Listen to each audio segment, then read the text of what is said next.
Nesse primeiro módulo, a gente vai falar sobre o React. Vai ser só fundamentos para você entender o que é o React de fato, o que é essa biblioteca, o que ela tem aqui para nos oferecer, né? Então, nesse primeiro módulo, a gente precisa entender o quê? Precisa entender o conceito básico, né? O que é o React? O que o React é de fato, né? Basicamente, eu coloquei aqui a grosso modo, né? Que o React é uma biblioteca JavaScript que nos permite criar telas de forma declarativa. Forma declarativa significa o quê? Significa que você vai declarar exatamente o que aquela sua função vai fazer, o que aquele componente ele vai fazer para ser renderizada a informação para você.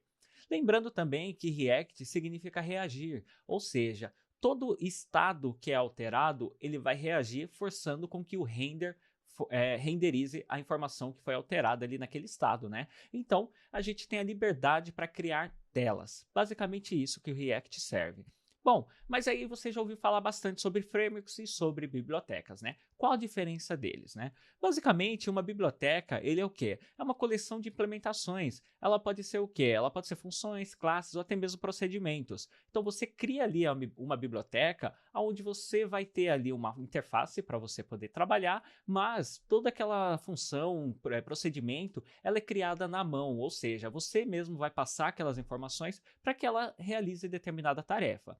Totalmente contrário de um framework, né? Que o framework, normalmente a galera na comunidade diz que é o quê, né? Um canivete suíço, que é basicamente o quê? O Angular, ele é um framework, e com o Angular, quando você faz a instalação dele, você tem uma porrada de informações ali, você tem várias funcionalidades que vai te ajudar no desenvolvimento no dia a dia, né? Então tem automatizações para criar rotas, automatizações para criar controllers, e no React você não tem isso, por quê? Porque você tem a liberdade para você criar as suas funcionalidades da maneira que você achar viável para aquele projeto que você está utilizando, sem você ficar preso a paradigmas ou até mesmo a outros padrões de desenvolvimento que normalmente não atende à necessidade ali do seu projeto. Mas um framework, ele tem bastante benefício também. Não quero dizer que um framework ele acaba sendo ruim, porque um framework ele pode agilizar o seu dia a dia, por quê? Porque ele já tem ferramentas prontas para o seu desenvolvimento. Ou seja, se você for trabalhar com o datetime, por exemplo, trabalhar até mesmo com o fluxo de dados, rotas, você tem aquilo lá já pronto, você não precisa depender de uma biblioteca externa para que aquilo funcione, porque você já tem tudo instalado ali dentro do seu framework. Então, basicamente, essa é a diferença entre biblioteca e frameworks.